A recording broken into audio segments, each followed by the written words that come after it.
Welcome to episode 4 of Westmarch Workshop. My name is Archon. And I'm Nineball. And today we're going to be talking about the Perma-Archon build, amongst other things. So you've been playing Reaper of Souls for a while. You're trying to figure out this whole skill thing, and you still can't figure it out. What's wrong with you, is what some people might say. They're more rude than we are, but we're very understanding of your inability to come up with an awesome build. But do not fret, good sir, or ma'am. That's why we're here. We're here to show you the build you should be using, and tell you why the build you are using is horribad. Garbage. Horrible. You do not know what you're doing in this game. I'm just kidding. All jokes aside, though, this build's better than yours. We're going to start off with some news, tell you about our week in gaming, and then we're going to get right to the awesome build of the week. With that being said, the intro is almost done, and I'm just going to keep talking through it, because we paid for this intro, and we have to use all of our money's worth. We gotta put as much as we can into this thing. We pay per second for these podcast intros. And We've been paying it off for years. Yes. Okay, there we go. Intro over. Welcome to the show, everyone. Let's go over to the chat overlay. That was my best attempt at an improv intro. That's kind of how we roll, I think, on the show. We're not going to write our intros. Nope, won't do it. Or won't any do it. of the show, really, I guess. Occasionally, we outline the show. That works. By outline, we mean like we get on Skype 5 minutes before and just talk about what we might talk about, but then who knows what's going to come out once the show starts, right? Yeah, that's the last couple of ones. They hit us with some news, like 30 minutes before the show starts. So it'd be like, well, I guess we got to cover that now. Yeah, that's true. And speaking of news, 30 minutes before the show starts, before we start our week in gaming, I'd like to congratulate our friend Jake, who's now the wizard moderator on Diablo fans. Yes, congratulations. Yes, So he's now both the forum MVP for Wizards on the official forums, and now he's also the Wizard moderator over at Diablo fans. Yeah, really cool guy, Jake. They picked other class moderators who I assume are also equally awesome, but we don't know I them, don't believe it. How can you be as awesome as Jake? It's true. It's hard to be that awesome. Mm-hmm. Yeah. So, what about you, Nineball? How was your week in gaming? My week in gaming. We're saving the best for last for this one because I'm sure you're going to have tons of stories to tell us. I'll do my best. Just continuing to go through, push forward with the Demon Hunter. I'm finally taking my baby steps into Torment Honor, but my first rift that I did in Torment, it was the tile set was the Cathedral.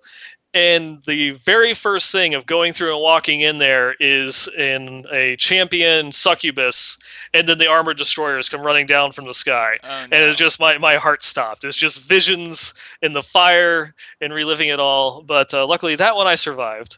Nice. And I never saw another one for the rest of the rift, so that was fine. It was just like one of those ones. It's like it's happening again. But yeah, feeling comfortable with that one. I've been playing a lot of public games this past week with my Demon Hunter, and I know. Yeah, living on the edge. I know a lot of people will go through and be like, "You're crazy," especially if you go through a lot of the forums, forum posts that you see. Forums, I'm sure they'll get offended by me calling that over on Reddit. It's a lot of people constantly complaining about public games, and I have to say I guess that's just one of those other things of being a hardcore player, that you still are going to be going into a Torment 1 Rift and you see the guy that has like 15 million toughness and 150,000 damage that is in like all yellows and a blue weapon, and you'd be like, how the hell do you think that you can actually go through and do anything in Torment? You'll still have those, but for the most part, you can't get carried in hardcore, because if you slack too much, you're gonna die, and so you can't make that risk. And I don't want to say that people are going to be better when they play hardcore, but usually it does attract a bit more of the hardcore people that play the game. So you usually have the pool of players in even public games is generally just a little bit better than what you have in softcore. So it's a completely different experience. People it's just kind of a back and forth. If you get into a public game, they're doing bounties, everyone is still split farming. But when you go through and do rifts, you'll see that people tend to stick together as a cohesive unit, and you really, you'll be going through and paying attention. You don't really, take the health orbs. You let them stack up because in case someone gets low on health, which has been happening with the all the lag that people have been experiencing this past week or two, that sometimes you're going to have that one person. I saw one of the people in my games last night die, which is Oh it's wow. always painful seeing a fellow player die and lose their character. And there's another one that got to like quarter health, and it was just like they're stuck, they're lagging, they're not moving. There's an arcane beam going through them while they're stuck in a desecrator pool, and it's just okay. Run into the health orb. All right, they're okay. Run into the other health orb. Okay, until they either come back or completely lag out. So it's just a different experience playing public games in hardcore than it is in softcore. Yeah. You're still going to have quite a bit of herp derp, but nowhere near the same level. Yeah, that's quite a different experience. And I hate to say it because I play softcore, but it does seem like, from what you've said, that hardcore public games are probably better. Makes Yeah. sense. I think on softcore we generally just run away from health orbs if someone's about to die. We assume might as well let them die anyway. Uh-huh. Save the health orb for us.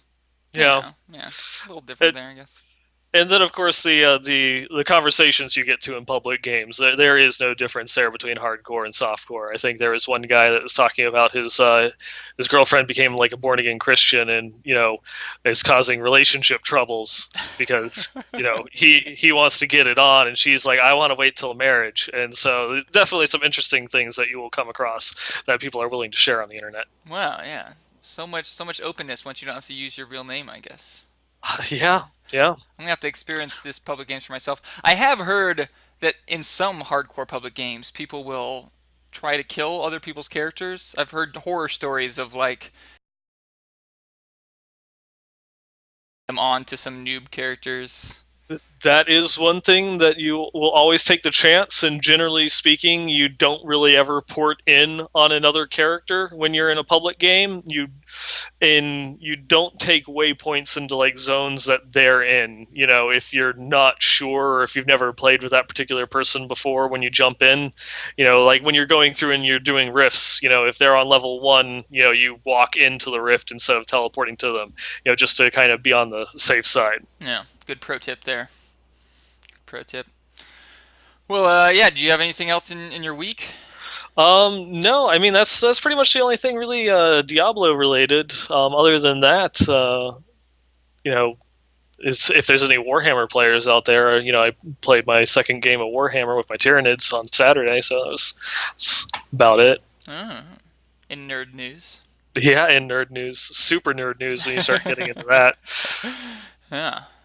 Well, So, what about you? What's your past week been like? well, I was in Colorado for most of my past week. As some of you guys know, I took a quick vacation, which is why we had to do last week's show a day early and today's show is a day late. So thank you guys for bearing with me there. But yeah, drove to Colorado. It's a 12-hour drive, so that was interesting, but we made Mm, it. Did some cool hikes. We went to Fort Collins, which is apparently the highest microbrewery per capita in the country. that's Beer a claim to fame. everywhere. Yeah. So they have like Budweiser breweries and New Belgium breweries, and then a bunch of small breweries that you never heard of, and everyone rides bikes there. So we just rode bikes to breweries and drank beer, and that That was pretty What awesome. was that like? Because I know I have a couple of friends that go from Florida, which is, sea level, to Colorado during the summer, and when they first get there, they're winded walking up the stairs because of the altitude difference. Yeah, I didn't notice a difference. Fort Collins is about 5,500 feet up. Um, it's not super high, but yeah, you know what? I usually don't notice difference with altitude change and stuff. Well, you're so tall already, I so guess yeah, I'm already a good 5,000 feet up just from standing. So yeah, it's just a step stool up there. yeah, just walk up the Rockies and there I am.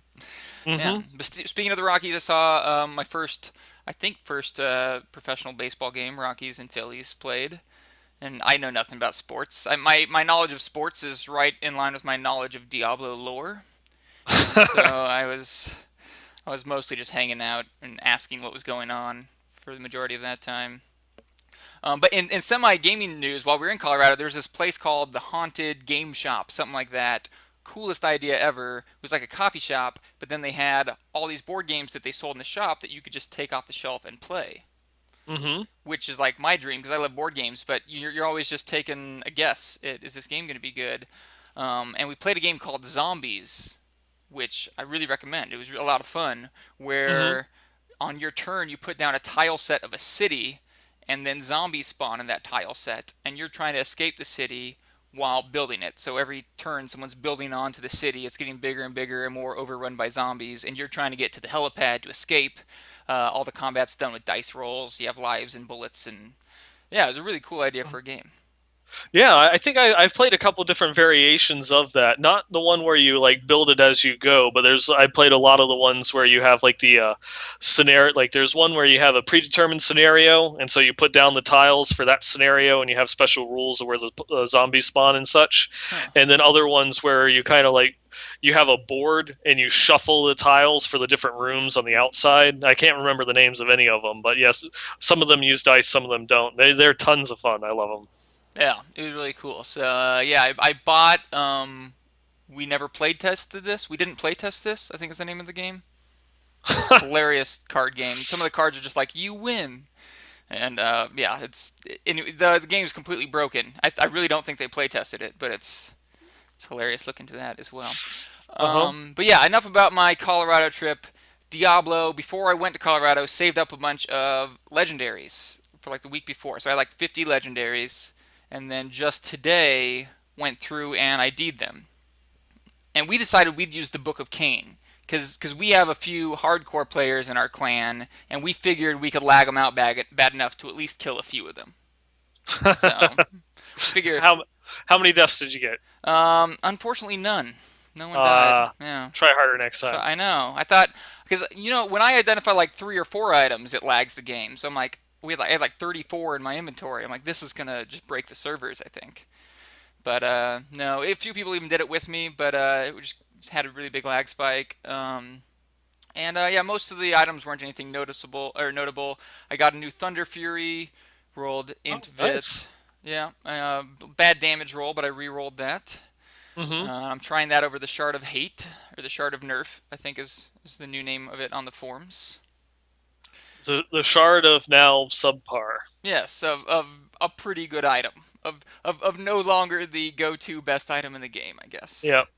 Yeah, I was fully, even though I had the Shard of Hate and I didn't enjoy the fix, I was fully behind it because it was just super OP. Needed Yeah. that fix. Needed it, but it was fun while it lasted. Yes, yes. So yeah, I'm not sure if I'll use the Shard of Hate or the Thunder Fury, but right now, playing around with the Thunder Fury, got a few other upgrades, and that was about it. That's about it for my week. Mm-hmm. So yeah, hopefully it'll be a little more eventful next week. I won't be on vacation. We didn't play test this at all. Maybe that's the name of it. I'm not sure. Oh yes, I was in Denver for 420, which for anyone who doesn't know, marijuana you can just buy it there now. You can just walk into a store and buy weed in Denver. It is now 100% legal. Yeah, you just walk in and buy it. I had to try it, so I bought some Swedish fish that have THC in them. They did Mm-hmm. they did like nothing, but just the experience of being able to go in and being like, "I'll take some weed, please." And like, here you are, money. Okay, I'll leave now. And Uh-huh. I didn't actually partake at all on 420, but there were like parties going on all over the city, like billboards for weed parties, and it was a really weird thing to see. That was pretty much like the place to be in the USA for April 20th. Yes, that was the place to be, and I did none of it. We just happened to be there because we were seeing the baseball game. But Yeah. Well, I have a similar story to that yeah, kind of. all right. I lived in the Netherlands for a little over a year, Oh and I wow. never went to Amsterdam. Oh wow. So Yeah, that yeah. is similar. That's kind of sad. Uh-huh. Never got to try any of the coffee shop brownies or anything. Huh? Nope. Yeah, never did the coffee shops. I mean, Anne Frank House. That's why you'd go to Amsterdam, right? To see Oh the Anne yeah, of Frank course. House. Yeah. Yeah. That's Hmm. obviously. Yeah, what was I I thinking? think that's a brothel, but yeah. They still call it the Anne Frank house. It's just a brothel now. Man, Uh, if there's someone that didn't go through and make a brothel in Amsterdam called the Anne Frank House and oh, just that's spell it horrible. differently, there's someone that does not have an active imagination. I don't know what kind of clientele you would attract, but I can't imagine it would be good. Anyways, off of the topic of Anne Frank brothels, I think that probably wraps up our week in gaming. Hmm. Maybe we should get into some Diablo news. Thing that I was probably most excited about was the announcement of BlizzCon. Yes, definitely. That's one of the more recent announcements that we had as far as the news goes, but definitely the most important. Yeah, see, I think they hadn't said for sure there's gonna be a BlizzCon. I think most of us kind of assumed there would be one, just the way they've been talking about it. But yeah, last year was my first BlizzCon. Was it yours? Had you been before? Yes, I've been to a couple prior to that. I think I've actually been to every one except the one in 2005. Wow, that's Yeah. wow. You were a veteran. Well, last year was my first one. It was a blast. So I'm definitely gonna try to go this year. I assume that you'll be attending as well.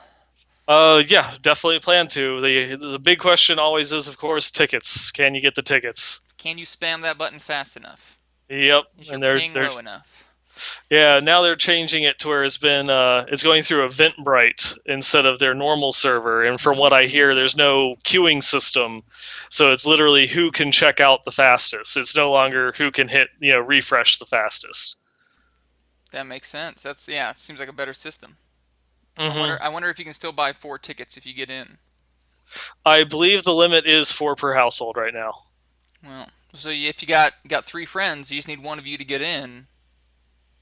Yeah, G2G. so that is the strategy that I've used in years past is going through and doing the you get a bunch of people, you even get friends that have no interest in going, but they're just there to go through and help you out, you know. And the more people you have spamming the button, the increases your chances of getting those tickets.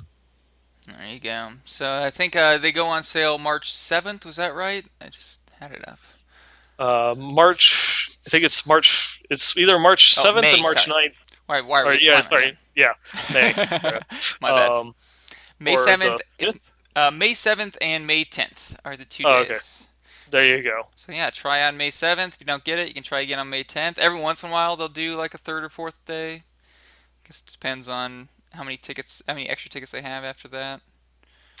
Generally, the only times that they have like the follow-ups with that is because what is it? Because they do the same thing for the charity benefit dinner, or it's like the charity benefit dinner in the past was a random draw. You'd actually like just throw your name in, and then they would pick from there. And some people would then decline and not actually buy the tickets, and so they would do another set of drawings.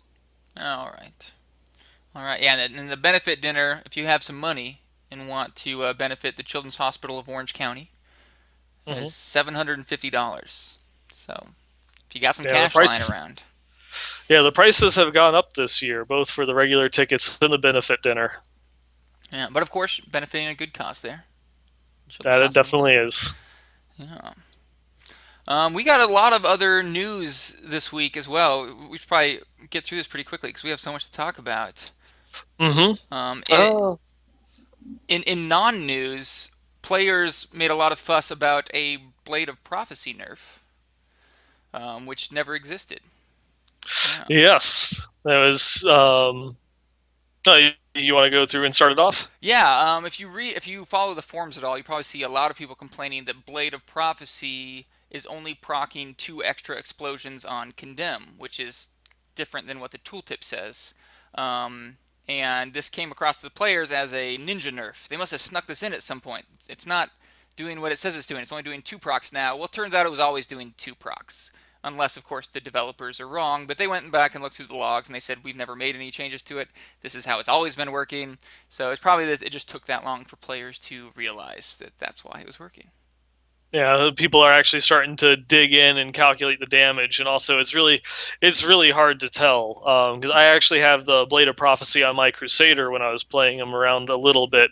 I didn't put too much testing into it because I quickly switched over to the Demon Hunter, and the explosion itself goes off so quick. You're hard to tell what how many explosions actually triggered off of the other ones. Oh, yeah. I've yet to use it, but that makes sense. A lot of my items, I can just not figure out how much they're proccing. Thunder Fury is a Yeah, good example, I guess. and once people start getting more comfortable and going into the tier 6 and things like that, they're not going to one shot mobs. They're actually seeing how much damage it's doing and can then make an accurate assessment of what's going on. Yeah, good call. A lot of people have been complaining that certain elemental types are just mandatory for certain classes. Probably the best example is fire barbs. All barbs kind of Hmm. feel like they have to be fire. I guess mostly because of the whirlwind rune. Is that the big one? There's also the what is it? The earthquake leap build. That one's fire. Hmm. So a lot of complaints about that on the forums, and the devs are saying they're thinking about switching around, or actually, I think they said they're planning on switching around the elemental types of a lot of the different skills. Yeah, not just for barbarians, but some of the other classes to try and make the skills, actually work better, for the classes to give them more of a reason to want to branch out into the other elemental types, as well as to use the other skills themselves. If they, combo these changes with say the 2.1, when they already said that they will be adding in, some new items into the game, that would help them actually, kind of correct some of the disparity there is between the different items that are available for the different elemental types. Because like if you're trying to base yourself purely off of physical skills, there's not really anything or special procs or abilities from legendaries that you can get to leverage that. Just flat out damage increases, as opposed to where if you go fire, well, you can get a cinder coat and make your skills, cost a ridiculously amount less, while at the same time buffing their damage. Yeah, it seems like the cinder coat is really the reason why fire is so big right now. I mean, there's a lot of other pieces for fire, but yeah, no other element type has anything even close to something like that. I guess there is, lightning also does have quite a good number of legendaries that help buff its damage up. With what's the weapon that makes your enemies the lightning rod? Ah, yes, the fulminator. Yeah, there you go, the fulminator. And another, they've got a decent amount of items that give the lightning increased lightning damage and such. So there's some builds that revolve around lightning still. Yeah, you can get a lot of extra damage for lightning and cold and Hmm. poison, but it's hard to get any like real build enabling skills. Yeah. Sorry, stats, I guess. Like, yeah, cluster arrow seems to be really dependent on that 30% reduction, as well as the barb builds. And yeah, I mean, if you want that cost reduction, then you need to go fire. I think a huge cooldown reduction or something for another element type, or just Hmm. something comparable to that stat on Cinder Coat for other Yeah. element types. I also, wouldn't mind if they did, something more like the Fulminator, where it's not just a flat damage increase, but something that adds a little bit of flavor to it, or a different way of doing a damage increase. Like say if you have the something that increases poison damage by whenever you deal poison damage, it puts a stacking dot on top of them that does 20% of the damage you did, over 5 seconds or something along those lines. Yeah, You know, so yeah. So, sorry, go ahead. I No. think those are creative and it's a little bit more exciting than just adds this much damage, but Hmm. effectively it seems like it's still just adding flat damage. At the end of the day, it is. At the end of the day, it is. You can always go with a direct copy of like the Fulminator buff. That it is a damage increase, but it does it by triggering another proc or ability that gives you that increase that you won't really see in your character sheet. Yeah, I think if that proc, like if the Fulminator proc, could proc other things that are proc by lightning skills, like for example, paralysis has a chance to stun on lightning skills. If the Hmm. Fulminator attack also had that chance to stun, or could give life on hit or something, then I think that would be pretty cool because you're effectively also adding more procs to your build. And I really don't understand why. I guess the proction weapons, except for I think two exceptions I can think of, don't get bonuses from your plus to elemental damage, and can't proc anything on them on their own. Yeah, and when you have that level of disparity, it kind of feels like, well, those few items that do benefit from the items are probably bugged and will be corrected. Yeah, I think you're right. It's weird of them. One of them is Shard of Hate, and they just Hmm. fixed two bugs of Shard of Hate, and it looks like it's still getting bonuses from plus to lightning damage. Kind of Yeah. weird after they do a pass through on Shard of Hate, but I actually haven't tested it myself. It was mostly just through talking with people. Hmm. Um, but yeah, look.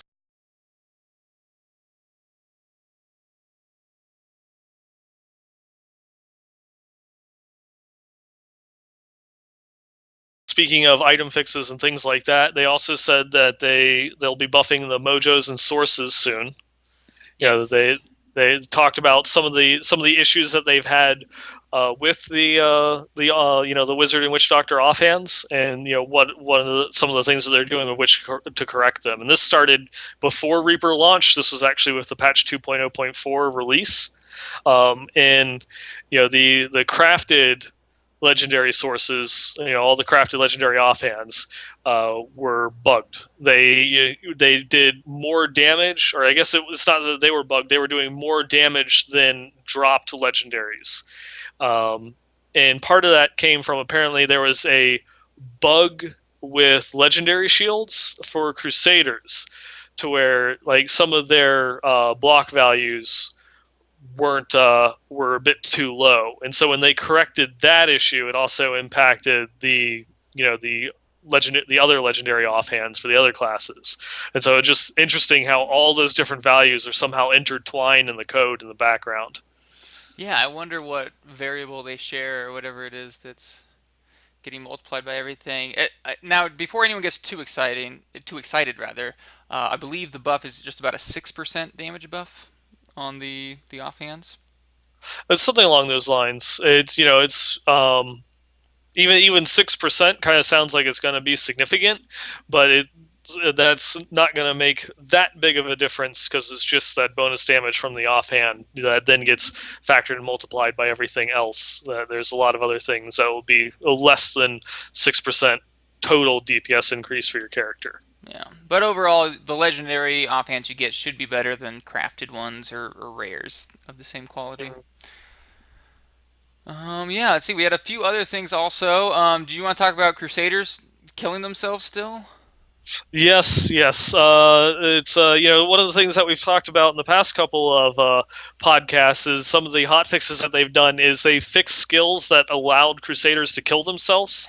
Everything from it was going on a kind of a theme there. You had the Blessed Shield Shattering Throw, and then you had the Consecrate Shattered Ground. Both actually, the Shattered Ground did damage to the Crusader in addition to enemies, and the Shattered Throw had a chance that it would reflect back and hit the Crusader in addition to the enemies when it was bouncing around.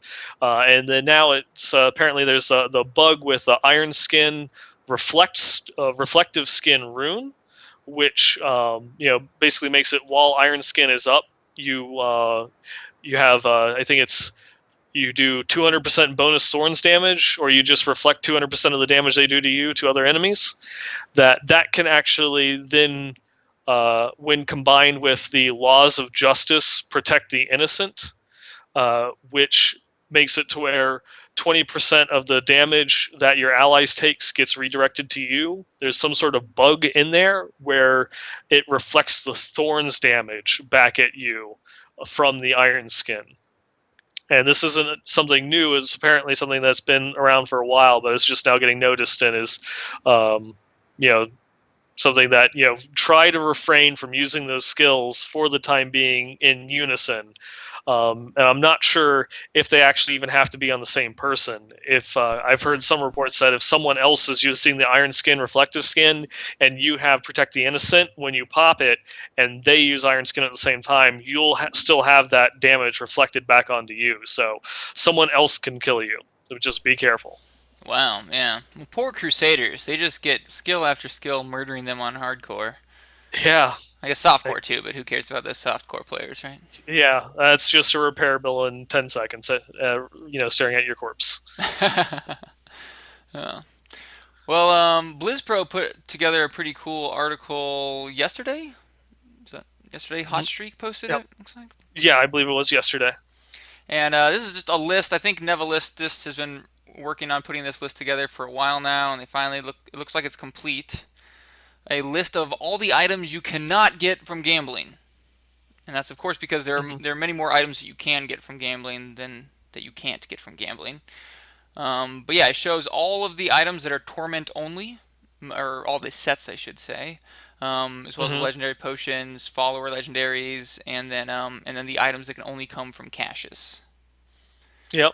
There's been some discussion on that one because there's a couple items that it says are torment only, and so that can't be dropped, or you can't find from Kadala, but they also people have found them in non-torment games, like the loot Hmm. socks. Interesting. Hmm. I The I rest of them, the rest of them are actual, like set pieces and very powerful.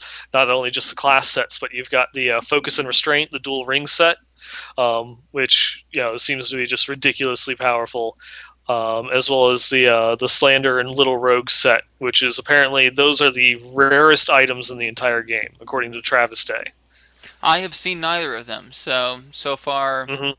it appears to be true. My anecdotal evidence proves that to be true, I think. There we have it. You presented evidence. I'm willing to believe it. I haven't found it yet. Must be true. But yeah, that's on Diablo.blizzpro.com rather. There we go.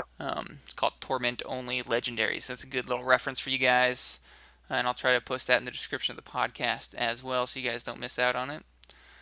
Hmm. And that's about all the news that I had. Was there anything that we didn't mention that you wanted to throw in there?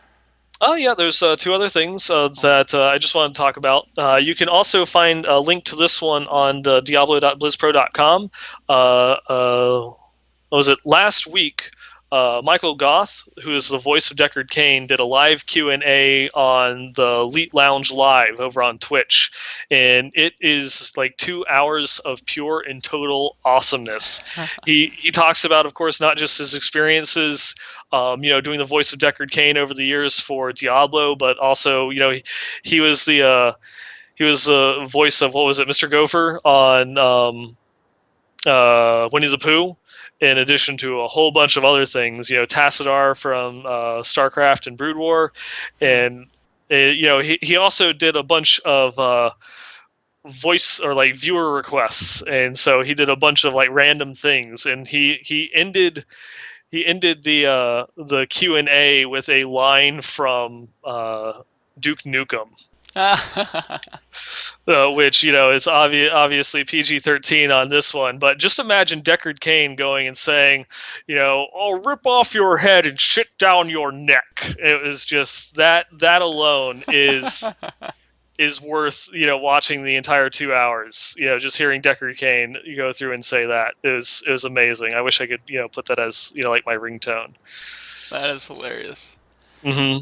Oh my god. Uh, And you said and like people I can said, find that on Diablo.blizzpro.com as well? yep, we have a link to the Twitch archive for the video, so you can go through and watch it in all of its glory. It's pretty awesome. And then the final thing that I have is just this last Monday, of course, myself being a huge lore nerd. Blizzard just published a new Diablo 3 novella. It's digital only. You can find it on the Amazon Kindle store, called Morbid. That's the name of the main character. It's a short story. It's only like 64 pages.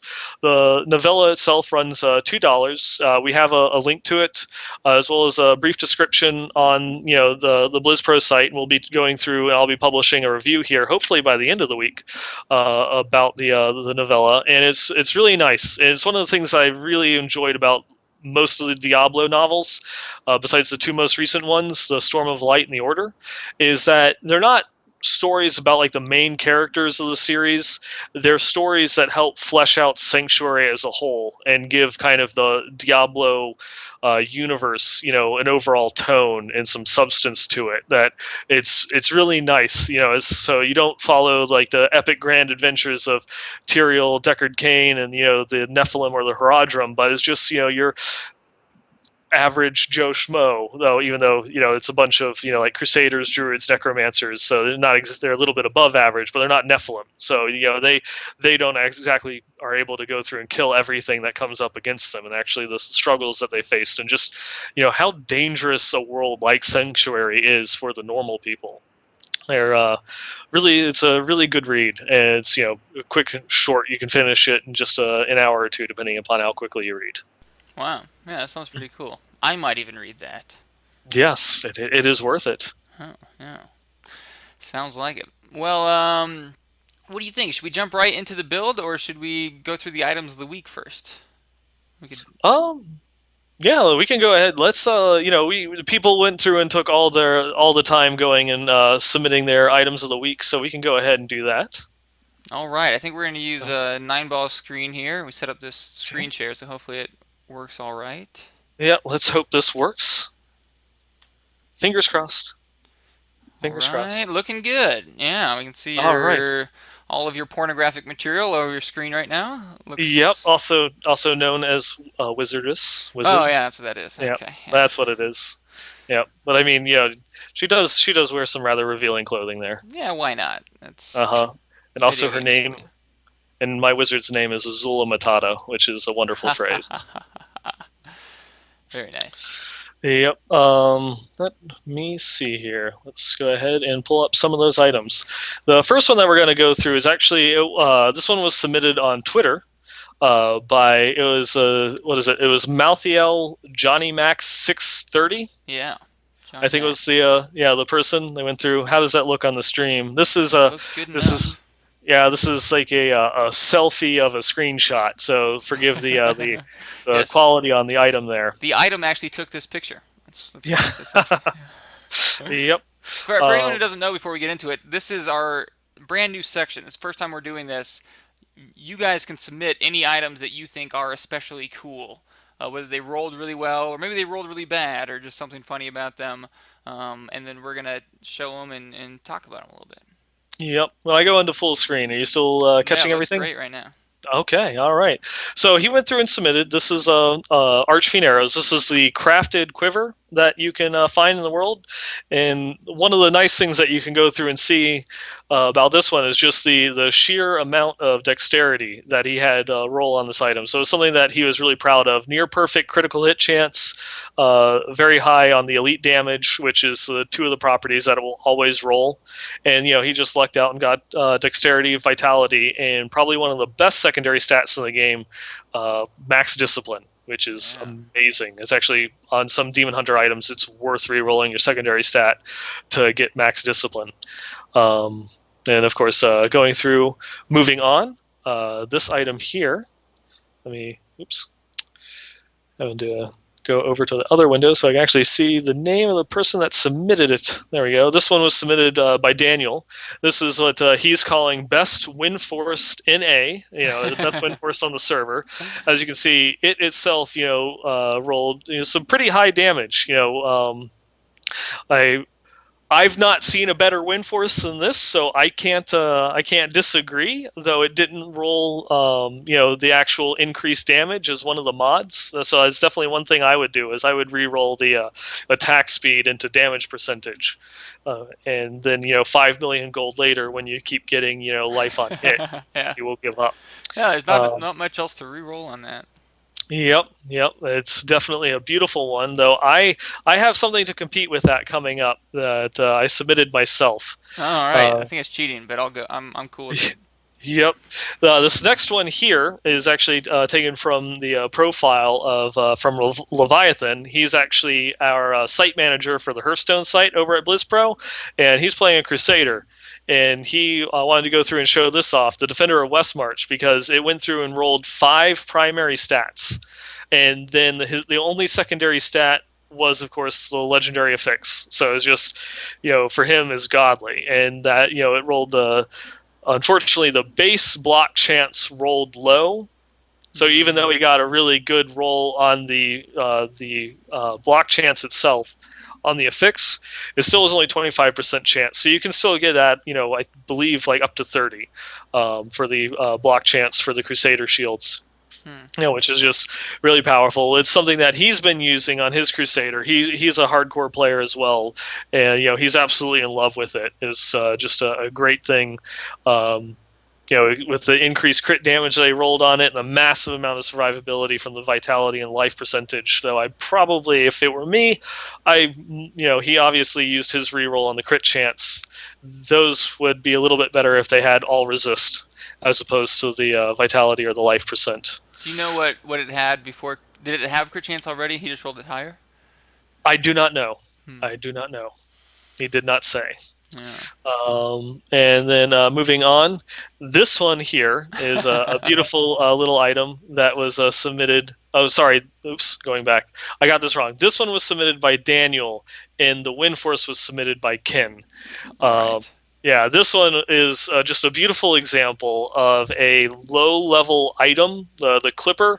It drops off of, I'm trying to remember, it's like a chance to drop off of a rare mob in Act 2, I believe, in Dolgor Oasis or in one of the sewers. And, it itself, base is like a level 12, level 20 item, as you can see by the very low rolls on the stats themselves. Yeah. So it's always going to roll. These properties here are tied to its level, which explains the damage. But of course, so anyone who can't see the video, if you're just listening to this, it's a level 70 item, but it has 24 damage. Yes, and 44 intellect. Yeah, so it's a beautiful little one, and then you can see the one random property that it did roll is the 592. Lovely little gem of some of the things that you have with the the item scaling system. So in Reaper of Souls it will scale the item up to your level, but this one's hard coded its damage at the base level that the item is. But hey, it sells for 2,500 gold. There you go. Do you think this was done for some reason, or do you think this is just a mistake? Why do you think we have these level 70s rolling so low? I think that this is just, it's just that those three primary affixes are hard-coded. They never were updated to scale up to level 70. So they just missed it as they were sweeping through the items, you think? Pretty much. I would like to see, what is it? There's the Splintered Ore that drops off of one of the rare mobs in story mode in Wortham, that spawns before the Berserker pack. That he has a chance at spawning, it's just a wooden ore is what it is. I'd like to see that one, or even just the what is it? I guess the Harajic Hamburger and the Spectrum. I don't know if they scale or not. I've not seen any of those at level 70, whether they actually fix them or not. Yeah, I think they actually do just scale to whatever level you get them on now. I haven't seen them yet, so it'd be nice if someone submitted one for verification. But from what I've heard, yeah, they're just normal items now. They look kind of cool, but they're just rolling at whatever level you find them at. The best thing to transmog as is running around with 2 Harajic Hamburgers. Why not? Why not? Gotta eat while you're in Sanctuary. Exactly. And then finally, this is not an item that I myself found, but in one of the public games that I was running, someone had this drop for them. It's a one-handed crossbow that rolled 2.7k damage.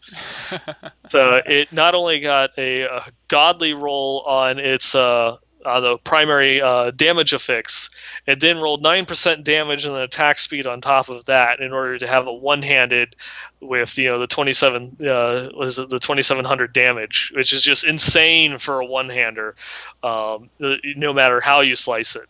Obviously you want to re-roll that attack speed for socket. That's going to drop the damage some, but even then, this is one of the best one-handed weapons that I've ever seen. period. Not even just a crossbow in that respect. Yeah. Yeah, that's some insane damage. It'd be hard to justify using another weapon even without a powerful legendary affix. Hmm. Some high weapon So. damage there. Mm, Yeah, some people are saying you don't get the transmog on the Roderick Hamburger drop. you So don't? that's what No. that is the opinion of one Twitch viewer. So assuming that Versus is correct, you don't. Uh huh. But prove us wrong. Yeah. If that is the case, I am a very sad panda. I'm a very sad panda. I guess they don't want everyone running around with hamburgers. I guess not. And that is pretty much it for the items that we had submitted this week. Thank you very much to everyone that went through and submitted some items in there. I almost forgot to actually give credit. The person that had that item dropped is he's in the clan XD, and his name is Zexel, Zelyx. So props to you. I hope you're watching the show. All right, yeah. And if you guys want to submit any of your items, just tweet them to us or at us at Archon the Wizard or at Nineballgamer, or email them to us at westmarchworkshop at blizzpro.com. Yeah, you can go through, send us on over. In addition to anything else, I'm actually just somewhat disappointed no one submitted in a cracked sash. Hmm. So, Still mhm. LF cracked sash. Yes. All right. Well, I've been slacking this week, and luckily Nine Ball's working his ass off here because he came up with a cool build to show you guys for the class that I play. And I'm gonna chip in as much as I can, but it's a build that I have not actually tried out yet in Reaper of Souls. I've only read it about a little bit. Uh-huh. Yeah, this one is, one that we talked about a lot, pretty extensively last week, is the permanent Archon build. And that is one that's incredibly popular with wizards. That's also, why I'm on my screen here. I'm, playing around with my level 61 wizard. Obviously, I'm not playing the Archon build, but I figured it'd be, thematic. Let's see, where did I put the tab with the build? Did I close that? I'd be so bad if I did. Oh, nope, there we go. There you go. I had it over here. Is your wizard softcore or hardcore? Hardcore. Come on Oh, now. what? Yeah. What else is there, right? Uh-huh. So yeah. I think this is my third wizard. Not in Reaper of Souls, but this is my third wizard overall. I've lost a couple of wizards. But yeah, this is what we've got up on the screen right now is just kind of like the basic build. Yeah. So assuming you're going Archon, you're probably going to be stacking bonus to arcane damage, and of course if you're going Perma-Archon, you'd be stacking cooldown reduction as well. Yeah, the build itself is relatively simple. You kind of your two damage skills that you use outside of Archon kind of are personal preference. Since you're going to be stacking a lot of arcane damage for the Archon build itself, Disintegrate Entropy is a very popular one, as is, I believe, which is the arcane orb that people use? Obliterate? Obliterate? Okay.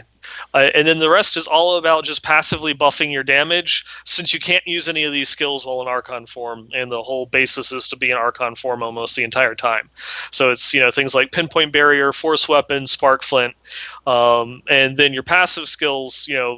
What's currently set up right now is for a softcore character. It's all about throwing as much damage as you possibly can in there. Glass Cannon, Unwavering Will, Audacity are great passive skills that will benefit your damage, and then because this build revolves around so much cooldown reduction that you just can't get away from evocation. The 20% cooldown, it helps you reach that point where you can stay in almost permanent Archon in only a few seconds outside of actually being in Archon form. Yeah, I would agree. I think Glass Cannon and Evocation you definitely want on the build. Unwavering Will is obviously going to be better on higher difficulties than on lower difficulties because you're not going to be standing still quite as long on lower difficulties. Audacity I would test a bit because 15 yards is actually like really close. It's like almost melee range. There's not a ton else you might put there, but Temporal Flux will slow enemies, so if enemies are getting to you too quickly, or Blur as well if you need the defense instead. But Hmm. If you don't need the defense, then I think that's probably right. Unwavering Will and Audacity is probably the best way to go, even if they're not giving you much.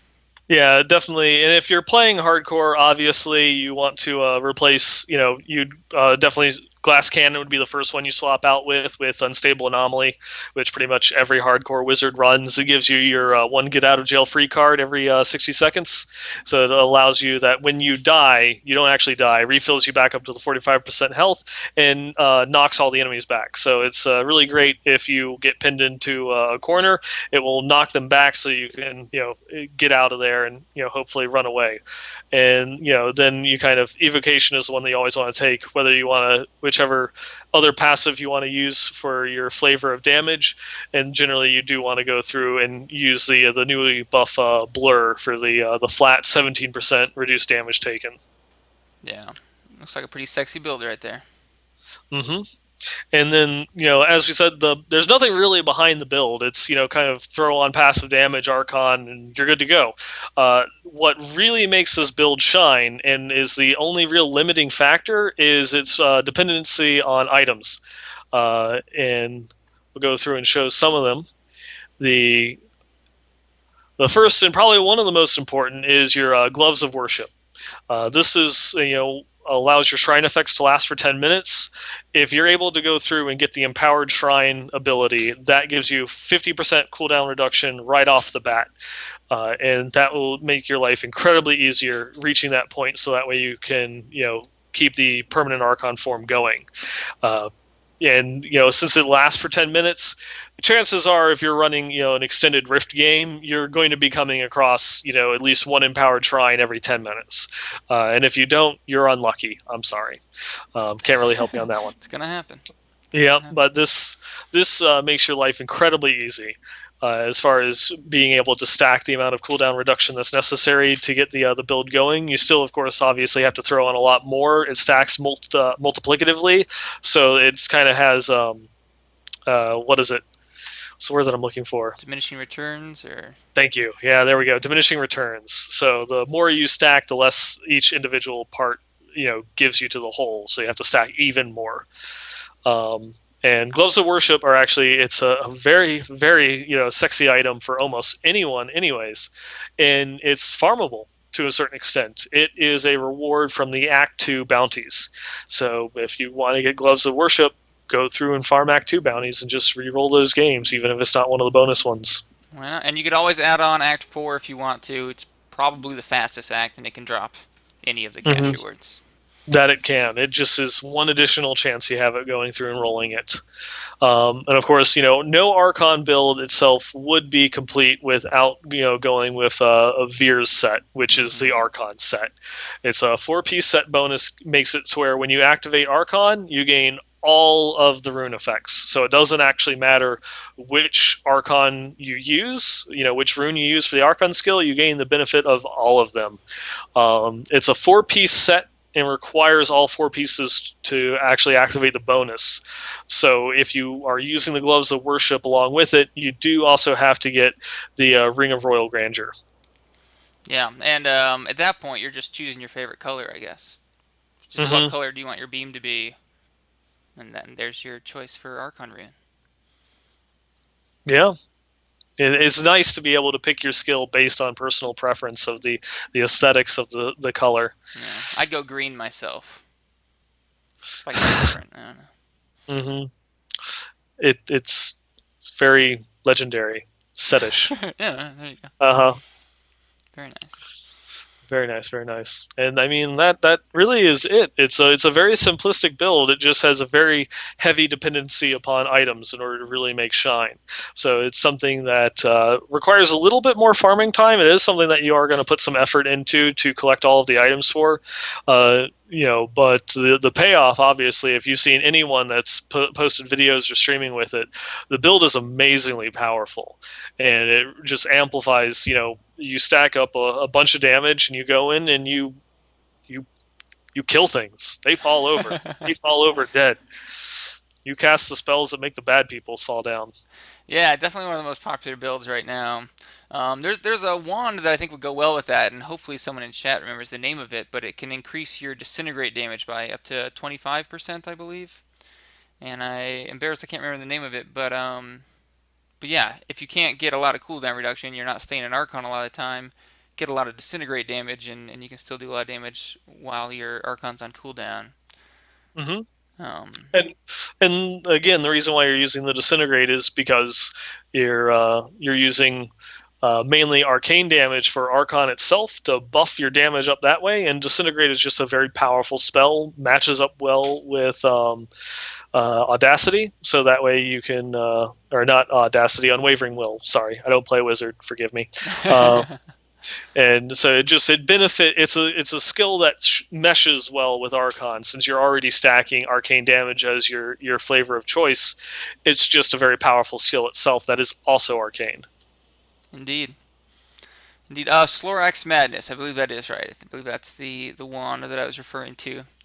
I haven't found one yet, so I still haven't even tried out this build, but I have a lot of arcane gear, so I think if I get a little bit more Veers set or maybe a Slorax Madness, I'll try out an arcane build. Mm-hmm. Yeah, and there was one thing you had mentioned about replacing Vit or life percent that we didn't touch on before that I'd like to just mention real briefly. Nineball pointed out last week that whenever possible, you should take all res and armor over life. Um, Mm-hmm. Basically, if you're getting the same amount of toughness, or even if you're getting a little bit more toughness from life, all res and armor are still usually better because they're also amplifying your healing.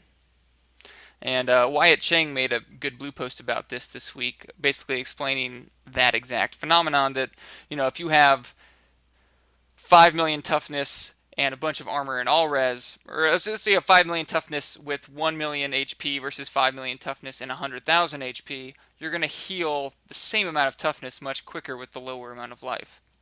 Mm-hmm. Um, and Wyatt Cheng said that they're considering changing healing to toughness healed per second instead of life healed per second. Yeah, to kind of make it to where you do have a little bit more choice and flexibility of whether you want to fully, go more vitality or more, resistance or armor buff. Yeah, so at that point, armor and all res would show bonuses to healing the same way that like attack speed will show bonuses to healing right now if you already have life on hit. Mm-hmm. And so I really hope they do that because honestly, just that change would make it really clear what you're getting from armor and all res versus life percent. Yeah, because the toughness stat it's got a lot of things going on. It's not something that is just sitting there by itself, because toughness is only one half of your survivability. It also plays directly into your healing stat, and it's the correlation between the two of them that is what actually keeps your character alive.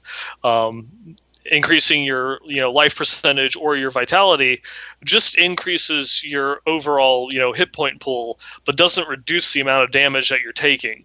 So when you increase your toughness and then increase the difficulty, you're taking a lot more damage now, and that toughness doesn't really, all that it gives you is it prevents you from getting one shot. It gives you a little bit more buffer, but it doesn't help you sustain like resistance or armor does. Now, a lot of people learning this, I think, have gotten a little confused, as I learned during my stream today. Just because armor and all res is a better way to get toughness, doesn't at all mean that life and life percent are useless. In fact, a lot of times, or I shouldn't say a lot of times, in rare occasions, having life or life percent could be better than armor and all res. If you're getting 2 to 3 times the health pool from life percent, and you don't need the extra healing, a lot of times it's still worth it to take life percent. Just if it's close, take the armor and all res. Yeah, it is definitely one of those ones. You're going to get into situations that you're going to be taking a lot more damage than what you're healing, and having that extra little bit of a buffer of the hit points in order to take that, kind of like that burst damage is definitely, it has its uses. There are definitely going to be situations where having the more hit points is going to allow you to last through those ones that you can't actually heal through. Yeah. So hopefully they make the change that it's toughness per second, and then our character sheets will be a little bit more accurate. Mm-hmm. Yeah. Well, let's see. Do we have some feedback from the viewers we need to go over before we wrap this up? Yeah, going through and looking at it, we got quite a good number of emails this past week. Thank you guys. And again, if you guys want to email any feedback, we'd love it. Westmarch Workshop at BlizzPro.com. Mm-hmm. Let's see. Let me go through and start off. Thimbledorf asked if we could introduce ourselves, since apparently on our first episode we just kind of said our names and didn't really give any backgrounds of like who we were, because he says that he or she says that they've never heard of us before, and so would just like to know more about it since they enjoy the podcast and would like to know more about the hosts. Yes, good call. I guess we just assume that everyone has heard about us, because we're kind of a big deal. Kind of a big deal. But yeah, I guess there are a couple people out there that haven't heard about us. We should probably say a little bit more. I was gonna say, if you want to stop sharing screen, I'll go back into chat overlay. I tried to do it, and then I was like, wait, this looks horrible. Mm-hmm. Unless you wanted, there's something else you wanted to share. No, they can go through and stare at my character. That's fine. Yeah, it's up to you. You can go. Mm-hmm. We can stay this way. Or... All right. Well, I'll read the next feedback. We got a new glide. Oh, hold on. Before we go on to the next feedback, we should actually go forward with the actual introductions. We should just add them at the end. Outroductions. Yeah, outros. We can go through and do that. Yeah, that's good. Good call. Yeah. Yeah, you go ahead. All right. Obviously, my name is Nineball. If you were listening since the beginning of the podcast, you would know that. I've been kind of active in the Diablo community for a few years now. I've been doing a podcast over on Ink Gamers, the Diablo podcast. I think this is 3 years now that we've been doing the podcast over there, and just also this past March of last year when BlizzPro launched, I've been a writer over there helping cover a lot of the Diablo news since Reaper of Souls launched, and heading up the Diablo.BlizzPro section of the website with Diablo coverage. I probably don't play as much as the people listening to and viewing the podcast here, but I definitely spend a lot of time going through and researching the game and trying to figure out what's the best possible way of doing things, even if I might still pass up on that in order to play what I think is going to be a better way or a funner way of playing. And then my only other thing, my claim to fame, is just I'm a huge lore junkie. I read all of the books. I like listening to everything in the game, going to all the different places, listening to all the little journal entries and such, and just taking in kind of the flavor and the ambiance of the Diablo universe. So if you have any lore questions or anything like that, I'm your guy. And I'm not your guy. Stay away from me if you want any accurate information on lore. So that's why I like to team up with Nineball here, is because I can just rely on him for all the story stuff, and I can just play the game and grind. So I guess I focus a little bit more on efficiency than on fun, as we've talked about in previous episodes. I've been streaming Diablo since about the time it launched, and I was making YouTube videos a bit before that. And I wrote like 2 articles for BlizzPro, and then realized it's way more work writing articles than I thought it was, and I'm just too lazy. So I've mostly streamed and made YouTube videos, and that's about all there is to me. I play softcore, unlike Nineball here, hardcore Nineball. Mm-hmm. Hardcore Nineball. That sounds like it's going places. Yeah, hardcore Nineball. That's if you ever get into extracurricular activities outside of video games. Uh-huh. Yeah. Well, hopefully those introductions were explanatory enough, and maybe we can include a short version of that in future episodes. Yeah. Well, no, we've said it once. That's it. That's all you're getting from us. We'll just reference to the end of this episode anytime someone asks from now on. If you ever want to know who we are, watch all of episode 4. That's what you'll get. It's somewhere in there. Just look for it. He wanted a viable monk build that uses physical type skills. We'll have to think of that as a future challenge, I suppose. Yeah, that's actually going back to one of the things we were, talking about. Is there's not a lot out there. We'd have to go and look at the actual monk skills that are primary physical damage based, because you can still stack on a bunch of physical damage through items, but there's nothing really that makes physical damage stand out. There's nothing really, no cool items that like the Cinder Coat or the Fulminator or anything like that. But we'll definitely see what we can put together for you. A quick build that focuses just on physical damage for monk skills. Yeah. Well, this new question, this next question, I think is for Nine Ball here. It's from New Glide, and he wants to know what good paper doll stats are a measure for getting into hardcore on his Crusader. For a Crusader, both on my Crusader and my Demon Hunter. Like I guess on the Crusader, I was only looking at around about 6 million toughness before I felt confident going into Torment, and I wanted a little bit more on the Demon Hunter because he doesn't have the passive damage reduction or just the built-in survivability of the Crusader. Um, from there, you probably want over 500k damage. You probably want something closer to around 700k damage, just so that way you don't hold people back when you're going through and running rifts. Your mileage will vary. Like the before mentioned nerfed Blade of Prophecy. Well, I guess not nerfed. The wrong terminology. The always working as intended Blade of Prophecy. If you have that one, you can actually get into Torment a little bit sooner by stacking just a little bit of cooldown reduction, because it just does so much damage that you can go through and obliterate regular mobs and even elite packs, because you're hitting for a couple thousand weapon damage, every 10 seconds or so with that skill. It really, the amount of damage that you need just really does come down to your item selections. If you're not running any good legendaries that affect any of your skills, somewhere between 500 and 700,000 damage is good. Obviously, if you're only running 500,000 damage, you can do it solo. If you have 6 to 7 million toughness, it's a good place that you can handle a lot on your own. And then if you're running public games, you want a little bit more damage, just so that way you don't slow the other players down, just so that way you're considerate for the other people that you play with. Very nice, very nice. Yeah, I have nothing to add. So, listen to Nineball. He knows what he's talking about. Mm-hmm. I don't Or know. at least I claim to. It's good enough for me. I think you probably know more about the next question than I do. Maybe you should take that. Okay. Iru from Game Thesis On asks. He had a question about how the Paragon point setup just doesn't make a lot of sense, and what he means by that. If I can actually pull up his email here. Let me see. That he goes through and says that there are just as many defensive abilities with high cooldowns as there are offensive abilities. And so he's not sure why cooldown reduction is in the offensive tab. And then contrast to that, you have area damage, which is purely offensive in nature, is in the utilities tab. And he thinks that shouldn't those two switch spots thematically?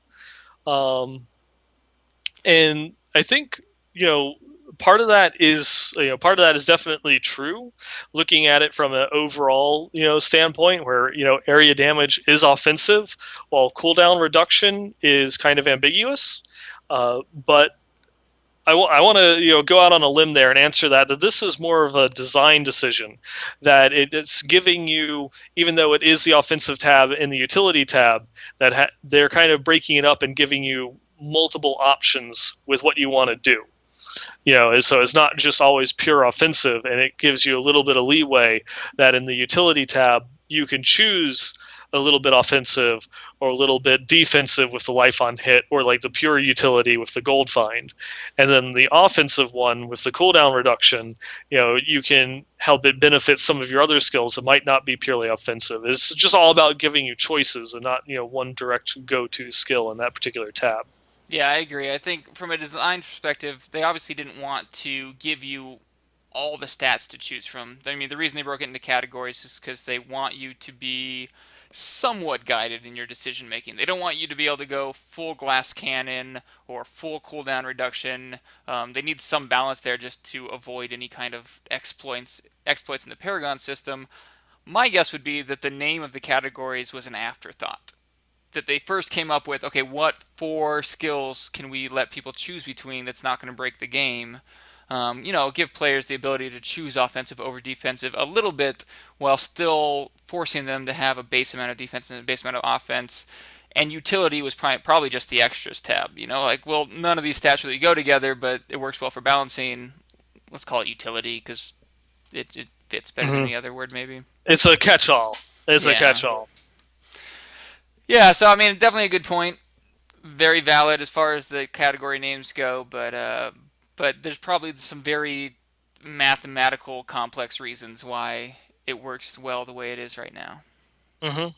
Or not, or maybe they just guessed. Maybe they just threw them up there and figured it would work. Who knows? They threw darts at the dartboard. Yeah, I think that's pretty much how they made the game, right? They just get drunk and make wild guesses and see how it works out. Hmm. Seems about right. All right. Well, moving on. Now that we've given you a horrible answer. Okay. Bet Dacrix says we apologize too much. Bet Dacrix, I'm so sorry. I am definitely I'm sorry. sorry. We apologize. We do apologize too much. I'm sorry about that. Yeah, we will We do. We will do better. We'll improve on sorry. it. But until then, sorry. Sorry. I would like to know more info about how clans work and rants about how much he loves the death of the auction house. I'm guessing he doesn't want to hear rants, but rather he was ranting. Yeah, he definitely he went on a small exposition there, just about how much that he loves the new Loot 2.0, where you actually are rewarded for playing the game more through items and not actually having to go through the auction house. So he is absolutely reveling in the improved loot drops and actually finding useful items instead of having to try and scavenge gold to buy something, from another player. And Well, I am definitely on the same side, Bet Dacrix. mhm. Yeah, I mean, I know from reading the forums that a lot of players are, ready to destroy their computers because the auction house is gone. Mhm. There's definitely two sides of that coin, but I think those of us who've put a lot of time into the game generally are in favor of the removal of the auction house. Yeah, and I mean I I agree. To a certain extent, I definitely think that it is better that people are able to find their own items. Though I'm still very sad that it also meant the removal of all trading. Period. I would definitely have liked to have seen some form of trading still live on in the game. Um, and it's just kind of like one of those things because you can get a very bad run of RNG. As we were just talking about him, earlier, JH. He went a couple of weeks before he even got his first piece of the Archon set, which he was just gunning for. And the first piece that he got was actually in one of those few limited trading scenarios that you have is someone else in his clan was running a game with him, and they had their second pair of gloves of the Archon set drop, and so they traded it to him. And so he didn't even find his own. I believe he is running the full set now, but it took him a very long time to get it all together. And that's just that downside of no trading is you are completely limited by RNG, and you have no way of really mitigating it. Yeah, and then that makes sense. I think in the grand scope of things, a year from now, a few weeks is going to seem like no time at all. It seems like a lot right now. And I don't think anyone's like against trading. I think we all enjoy aspects of trading and would like to trade from time to time, but I think when you realize what trading brings to the game, and especially for those who want to play efficiently, it really means that. I mean, look back to where the auction when we had the auction house in the game. The people who were the most geared weren't the people who played the most or who were the best at Uh, playing. They're the ones who knew how to flip items on the auction house the best. yep, and auction house simulator. I, Yeah. I, even though I do, I'm a big advocate for putting trading back in the game. That doesn't mean that I want to see the auction house come back, and the negative aspects that it had on the game definitely did not outweigh the benefits that it brought. Yeah. I felt like it seemed unfair to me when they announced BOA because I've been wanting the system they have right now for a while. I know a lot of people, you You're to included. blame. Yes, I'm to blame. I've been wanting this forever, and I know Wyatt Chang has been wanting this forever. So we always geeked out about it, I never thought it would happen because I knew most of Hmm. the players were against it. So when it happened, I was like, for me, just for me, like it felt like it was they knew, and so I felt guilty, but it was a guilty pleasure, I guess. Um, yeah, I was a little iffy about them making it so you couldn't even trade gold, but the fact that there's just no botters in the game now, I mean, practically no botters, is really something special. Yeah, I think The only real things out there is just people are doing paying for leveling. Yeah. Some people are And selling that, like really good rare items, but that probably won't last very long. yeah, and there was for a while there. I don't know if it still exists. There was a market. There was still a market for flawless square gems because of the achievement, which I myself had never actually gotten. The like stars in the sky. It's actually specifically for making radiant star gems, and Huh. it's not feasibly possible to get any longer in Reaper of Souls because your base gem is the Maquis. And so there were people that were going through and they were still spending money after the auction house was shut down to get those lower quality gems just so they could go through and finish off this achievement. Man, people and their achievements. Uh-huh. I guess I just won't get it. Um, but yeah, definitely less spotters now, and that's a nice relief. All right, well, we've gone way over again, so I'm sorry. I'm so sorry. Sorry. Forgive us. But I think that's all. Did you have anything else before we wrap up? No, I think that is it. All right, well, please keep sending us your feedback. Westmarch Workshop at blizzpro.com. Tweet us at ArchonTheWizard and at 9ballgamer. We'll continue to show items of the week and use your feedback as well as challenge ideas in future episodes. Please tune in next week and every week for the History of Time. Wednesdays, 6 p.m. Pacific, 9 p.m. Eastern. Oh, there is one thing I just remembered that not to interrupt you in the outro. It's okay, you got like 20 seconds. We forgot Theorycraft Thursdays. Oh yes, we wanted to mention that Blizzard totally stole our idea. Yes, Kind of. totally. And yeah, Nebulis just started Theorycraft Thursdays. So we'll tell you the good builds on Wednesday, and then they'll try to do the same thing on Thursdays. Yeah, then they'll copy us on Thursdays, and because they're Blizzard, they'll get more viewers. Yeah. Wham. Well, we'll see what we can do about that. Uh-huh. We came up with the idea first. Thanks for watching, guys. See you All next right. week. Take it easy, everyone.